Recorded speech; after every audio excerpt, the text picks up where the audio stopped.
Hey, welcome to our month, still going strong on monthly giving campaigns. And today I'm so excited to be joined by Tiffany King, who is the executive director of the Excelsior Lake Minnetonka Chamber, which happens to be my home chamber membership as well. So when I was thinking about monthly giving and really wanting to walk through kind of how to create programs, how to build programs, how to make sure that your audience cares about the things that you're offering. Chamber membership is a great kind of test case and thing to look at because they have memberships that need to be renewed. They have to go after sponsors on a regular basis. They're doing all sorts of things that are going to be in line and in tandem with what you might be doing with your monthly giving campaign. So I asked her to come on today to talk with you about how she approaches the things that she offers, the things that she provides, how she takes feedback, and what she does to help make the chamber successful and make it the best for her members so that there's retention and income coming into the organization on a regular basis.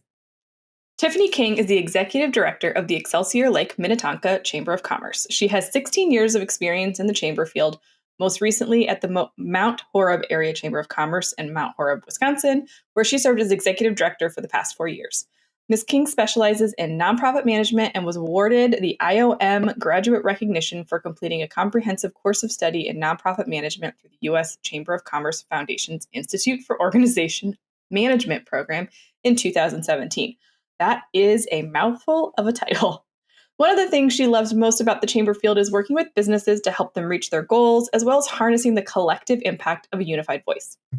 Tiffany truly believes that a strong business community is a product of a strong chamber, and I agree. She also enjoys the tourism aspect and opportunity to welcome guests with the events, as well as economic impact that those events provide for the community as a whole.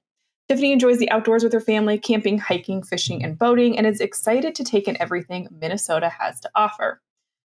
I think you're going to love this conversation because there's so much about it that's really understanding what do people really need and what do they want. A chamber offers so many different types of things, and there's core and standard things that chambers also offer, but you can still think outside the box to figure out what's actually going to resonate with your unique audience. So I hope that you'll take a listen to this episode and really just think about what it is that you're offering to your donors and how you can support them a little bit better. Before we get into this episode, it is brought to you by our office hours, our digital marketing therapy sessions. This is a one-on-one 30-minute session with me to talk through whatever it is that you need to go through. So you can do that at thefirstclick.net/office hours. Book your time. We can talk through anything that you have going on with your website or in the digital marketing space. You can book one time or you can book multiple times. Whatever you need so that you can have a consultant in your back pocket without having to pay for a consultant on retainer. So again, thefirstclick.net/office hours. Let's get into the episode. You're listening to the Digital Marketing Therapy Podcast. I'm your host, Sammy Bedell-Mulhern. Each month, we dive deep into a digital marketing or fundraising strategy that you can implement in your organization. Each week, you'll hear from guest experts, nonprofits, and myself on best practices, tips, and resources to help you raise more money online and reach your organizational goals. I'm so excited for today's guest, Tiffany King. Tiffany, thank you for being a guest today. Yes, thanks for having me, Sammy. So you have a long history with chambers. So I would love to just start out by, you sharing a little bit about how you got into the world of chambers of commerce, why you love it so much, and, kind of what your favorite part of that whole business is. Sure. All right. Well, after college, I worked in the corporate world for a long time. And then moved, states from Wisconsin back to Illinois, closer to my family. And I think at that time, I just was a little burnt out and looking for something different.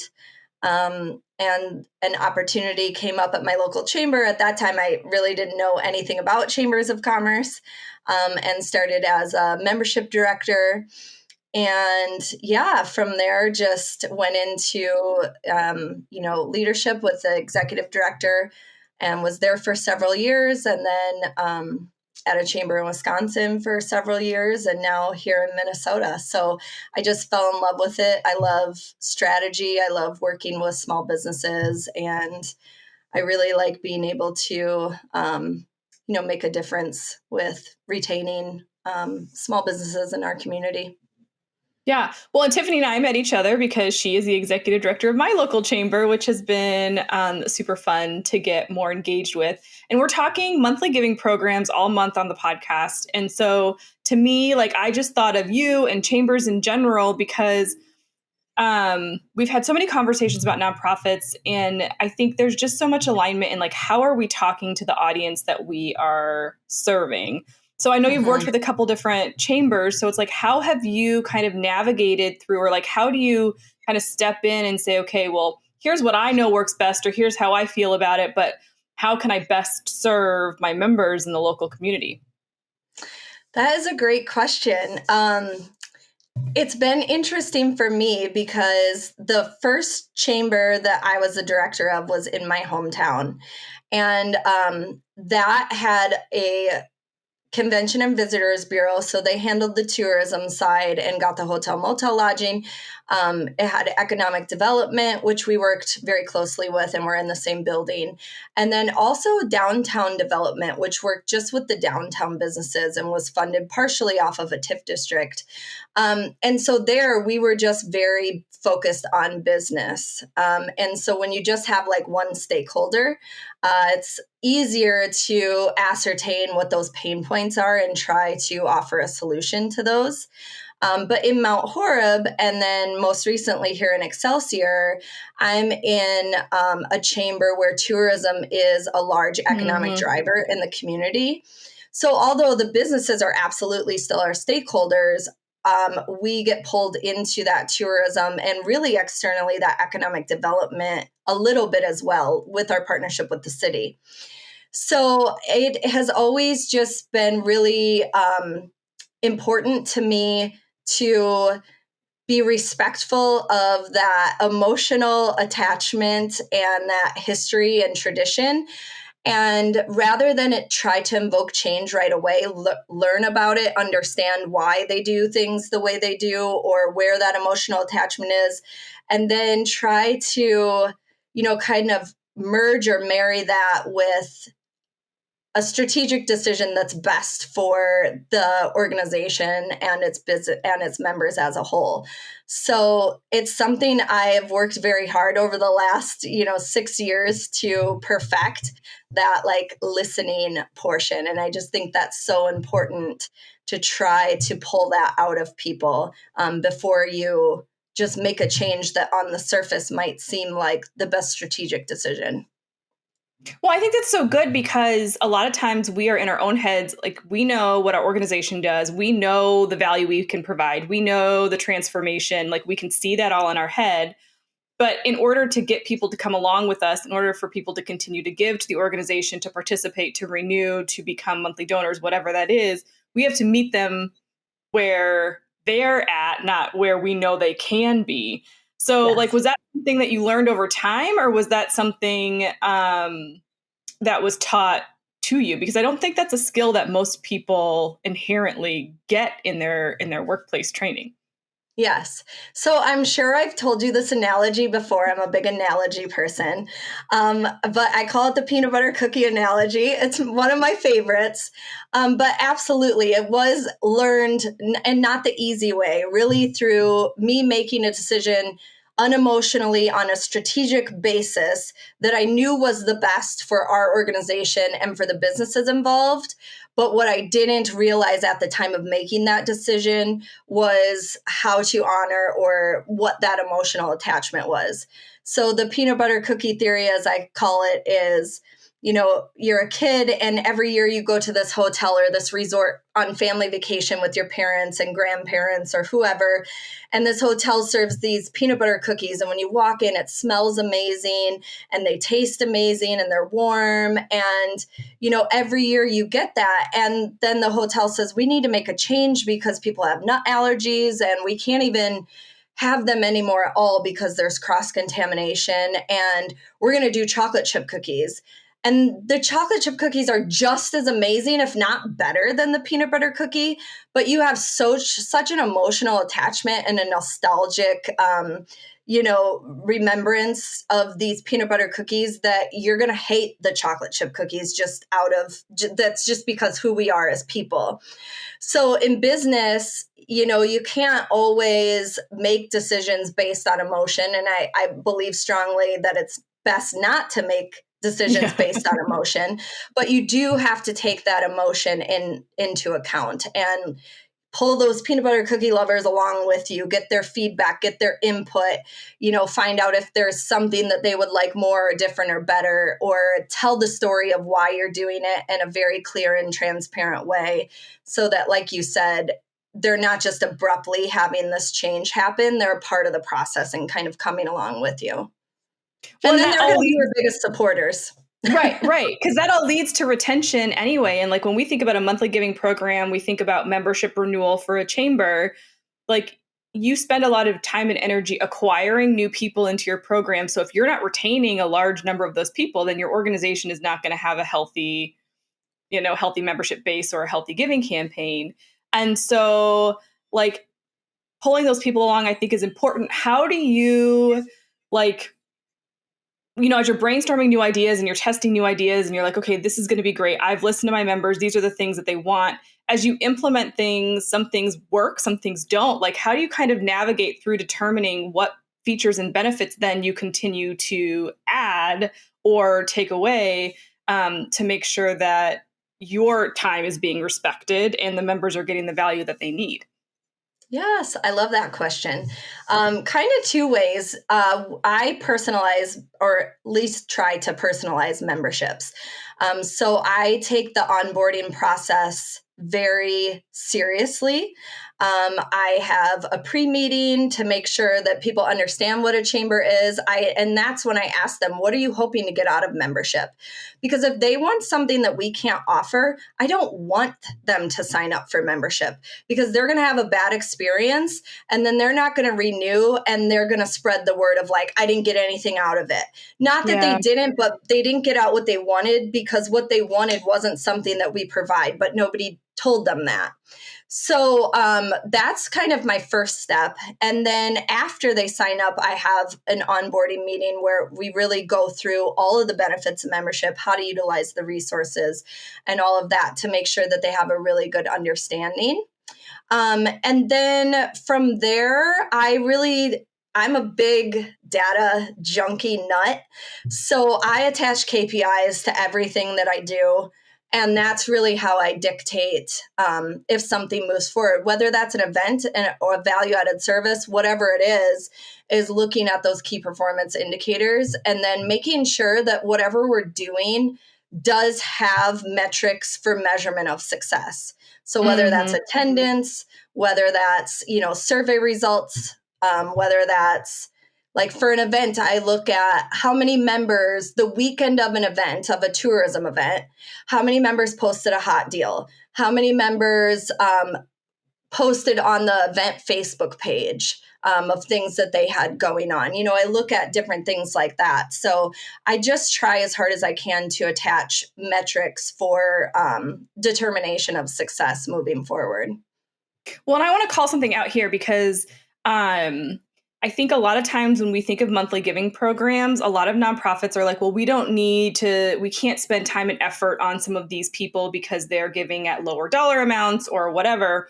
But your onboarding process is the same, whether it's the individual sole proprietor or the large corporation that is so regardless of their membership fee, you're giving them the same treatment. And is that for retention? Is that because how do you kind of validate that in your head as far as time spent? Yeah, that's a great question. I would say, if your members or donors aren't engaged, it's industry standard says in the first 90 days, then your chances of renewal goes down drastically. But I really look at, for me, it helps me create data for retention or for other giving opportunities. Now, Yeah. everything I do, I try to attach an ROI to. But if I know that corporation A is joining only because they want me to sign certificates of origin for them, then they don't care about our member networking series or our marketing event. They don't care about those things. But if business, B is really like, I need to get people through my door, then I can say to them, like, here's 3 or 4 things that you can do that are going to directly correlate to what your goal is of membership and hopefully lead you to get people in your door. And so that could be a sponsorship opportunity that maybe they wouldn't take advantage of if it was just a cookie cutter, like no personalization or explanation of like how to help them best reach their goals. So when you transfer that into like the nonprofit world, when someone's giving, that's a gift. So whether that gift is $5 or 500 or 5,000, I think allowing people an opportunity to give a gift it's just important, and you never know when that gift could increase Yep. because of the work that you put Yeah. in. 100%. Could I end love up that. being an endowment. Right. Yeah, because a lot of people just want to test the waters with a smaller gift and see how they're treated. And I think like if you're treating everybody the same as far as their value and what value, you never know who they could connect you to, or what their capacity is for giving. And so I want to touch on something you kind of touched on as well, which is like we know monthly givers tend to give on top of their, monthly subscription that they have. And in a chamber, it's the same, right? Like you are hitting up your members because they're your biggest fans for other sponsorships and partnerships and things like that. So how do you approach those conversations, or how do you identify people for those things so that you don't feel like you're always just nagging and saying, okay, well, can you give us more money for this? Can you give us more money for this? Like there's a strategy and a kind of psychology around that. So like I said before, a little unique, I think, with a chamber rather than a charitable donation, but similar, I'm sure, is I really try to attach a return on investment to what people are doing. So I'll be quite honest. I had a new member. They were interested in event sponsorships. And one of the ones that they were interested in, I was like, no, absolutely not. Like it will not, like, you're not going to get out of it what you're hoping to get Mhm. out of it, and then you're just going to walk away and maybe pull your other sponsorships or whatever. Like, no, let's look at what your demographic is that you're trying to reach, what your budget looks like, what your key deliverables are that are important to you. But I also just, I take sponsorship recognition and thank yous very, and people want to be recognized, and maybe not even publicly, but they want it, they're doing something because like with a nonprofit donation, they do it because maybe it's in memory of someone that they lost that is with the cause that they're giving to, and or it's near and dear to their heart, or they just feel good about doing it. We do handwritten thank you notes for all of our sponsors for each event, and we write those ahead of time as the sponsorships come in, and then we just mail them out like the day So after the event. smart.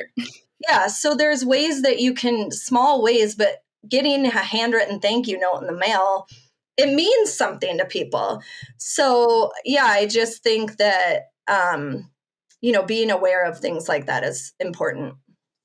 Well, I think there's some key things that you've touched on throughout this whole podcast is really taking the time to listen and get to know people at the beginning so that you know how to engage and work with them. You know who to reach out to for what sponsors because you know what they care about. And I think I love like this abundant mindset that you're weaving into all of this because, it's okay to say no to somebody. Hey, it might be a better fit here because you're setting yourself up for success in the long run versus just taking the cash now in order to like Mm-hmm. hit this moment, which hurts you in the long run.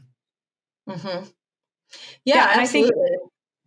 so. Have you always kind of approached things from an abundant mindset, or was that a skill set that you think you had to learn? Because I think in the nonprofit space, like scarcity runs rampant. Yeah, I think I've naturally always approached things in that way. One of my key strengths is that I'm futuristic. So I can, and that's one of my top strengths on my strength finder, is I can really look into the future and like put those Mm. puzzle pieces together and like imagine what things would be like. And I can tell that story really well to bring people along with me. So I'm always looking at the next step or a year in the future, 6 months down the road. I've always just been able to look at things from a really high level. But that can be a weakness of mine as well, or an opportunity for Eternal improvement too. optimism. Sometimes I get so excited and I have all of these ideas, but then when I have to funnel it down to like the details of execution, that's where I struggle a little bit. But I've just always surrounded myself with really good people that can help do that. No, I think that's so smart. And I think you can utilize your board and your team to like really help Mhm. kind of find those balances in whatever ways you are. But I do feel like that abundant mindset is something that it is essential and crucial, I think, when you're in this space, because it's so hard to say, maybe you're not a right fit for this because you worry about where the next thing is going to come from. But I'm sure in your experience, you've noticed that then the right people come to you Mhm. that are just like so much more of a natural fit. And then everybody's happier. The work is lighter, the work is easier. And it just feels good. Yeah. Yeah. And with that member in particular, I'm not using real dollars, but for instance, I believe then at the end they signed up, let's say for 3 sponsorships at $500 a piece, $1,500. However, my fear is if they would have done that first initial sponsorship for 500 and not gotten the outcome of what they wanted or had a good experience, that other 1,000 then would have never happened. Mhm. So yeah, I think absolutely just using some strategy and really that personalization Mhm. is really important. Now, I didn't prep you on this question, but I want to ask you because I think we both have this in us, is that wanting to over deliver and provide more value than we really maybe need to in some cases. So, same with like, we think we need to create a monthly giving program that like gives everybody everything. And that's when we maybe get overwhelmed with like, well, we can't do this because we can't possibly do that. So, how have you maybe reined yourself in for some things or like said, you know what, no, we are going to provide this extra value? Like, how do you find that balance between what you would love to do versus setting the expectation for what maybe businesses actually need or want? So I had a mentor, Joe Vasky. I just adore him. He was on my board years and years ago and was a board chair for a year. And he was like my Yoda. Like he was so wise and so caring and calm, but I stop before he spoke. And you could see that he was thinking. And then whatever he delivered was just like, this nugget of wisdom. And he told me, the easiest way to fail is to try to be everything to everyone. So, early on, I've just always remembered that. And everything that we implement, I try to make sure that it answers back to our mission, Mm. that it fits within the guidelines of our strategic direction, our strategic plan, and the vision that we have for the chamber. And I also really look at, I'm constantly looking at things to say, are we over delivering? Are we under delivering? Do we need to add more? And especially in this chamber, there's so much opportunity to build on because COVID was tough on them. That I had someone at our business after hours that you came to on Tuesday night said, oh, well, why don't you do this? And you have to say, like, well, that might be something that I could do in the future, but right now, Mhm. like, this is strategically what we're working on and we're doing a good job at it. So I think also just being smart about when you're trying to cram everything in, it dilutes everything. It takes the value Yeah. away from what you're doing. So doing what you're doing at a very high level and in a strategic way, I think is invaluable for moving forward. Yeah. And so when you're thinking about what value do you want to add, I agree with everything you're saying, like bringing everything back to your goals. And then I love that you've talked a lot about data because I think that also then backs you up because now it's not just, hey, so-and-so who's a prominent person in the community. I'm not saying this person that you talk to us, but like, let's just say you feel the pressure of this strong board member or a prominent person in the community, and they're coming at you with this idea, and you feel the pressure to be like, okay, knowing that it's going to not be the right opportunity or that it's going to create staff time that you don't have. And so having that data to back you up as well can be really critical at making it not a personal response, but more just well, this is where we're at. We'll put that in the idea folder for 2024. That's what I do. I say in the idea folder, or I say, I really like that idea. Why don't you start to spearhead that?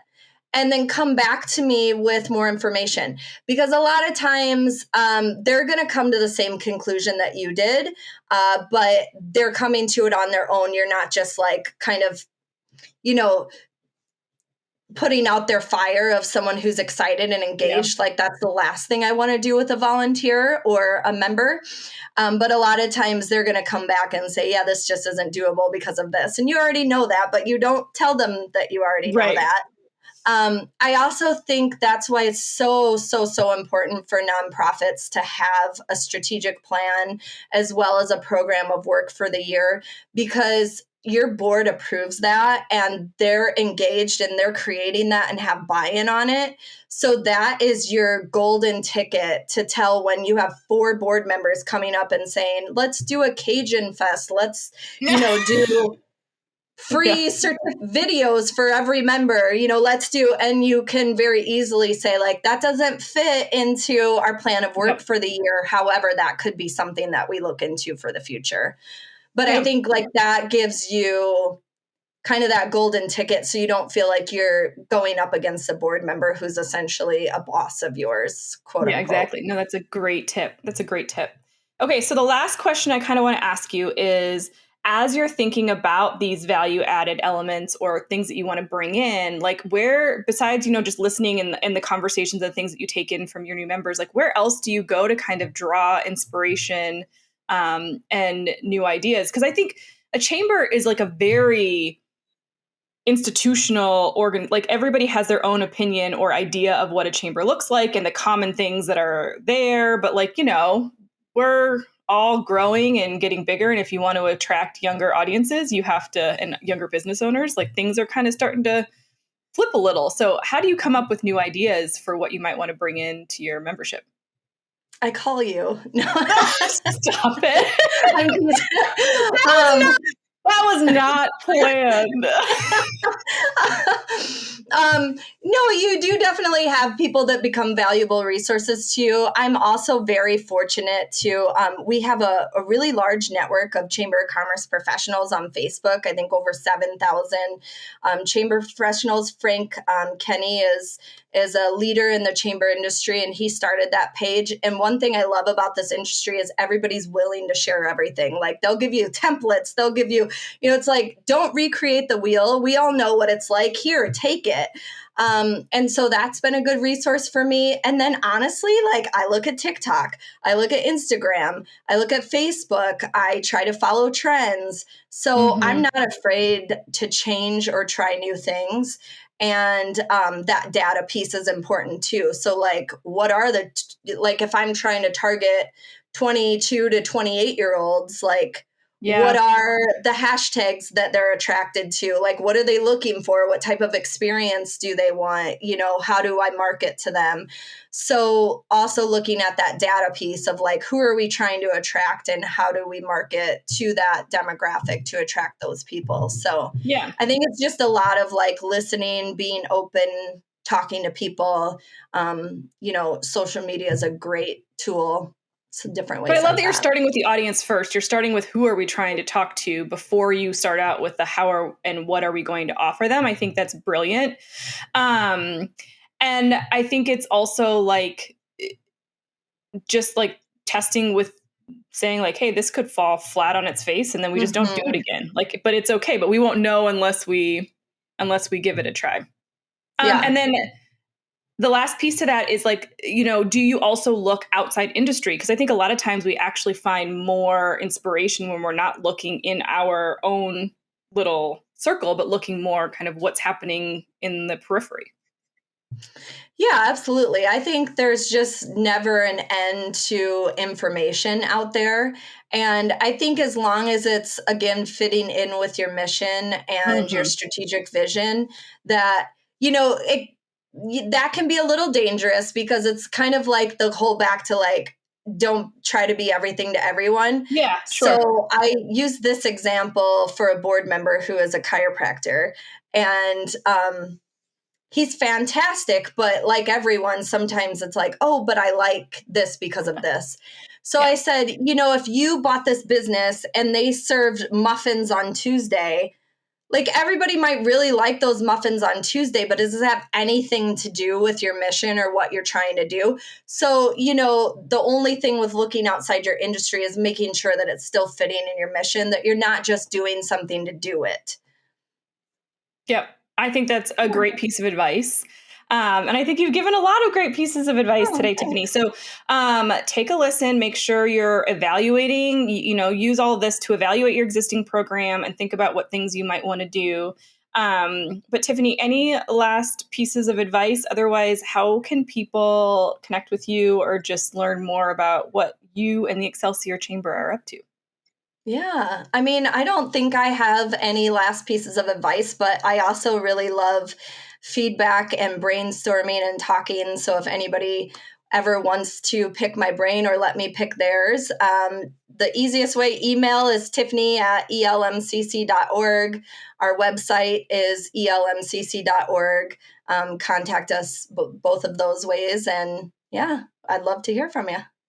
Yeah, well, thank you so much for being a guest. And we will have all of those links and resources up at thefirstclick.net/199.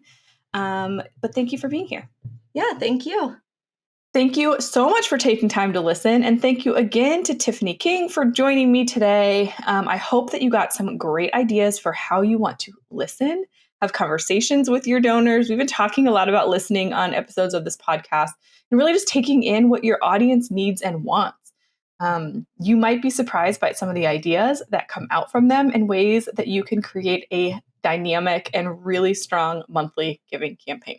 I hope you're enjoying the topic of monthly giving this month. We have 2 more great episodes for you this month that I'm excited to share with you. But for now, make sure you subscribe wherever you listen so you don't miss out on our episodes. They come out every Tuesday. And you can check us out for the video versions of these episodes at thefirstclick.net/YouTube. Finally, if you need access to the show notes, transcripts, or any of the resources mentioned in this episode, you can do that at thefirstclick.net/199. I appreciate you taking time to listen to this episode. I know you have lots of choices when it comes to nonprofit marketing podcasts. So thank you for choosing ours. I would love it if you would share it with a friend if you think that you learned something here that would be valuable for them. I cannot wait to see you in the next one.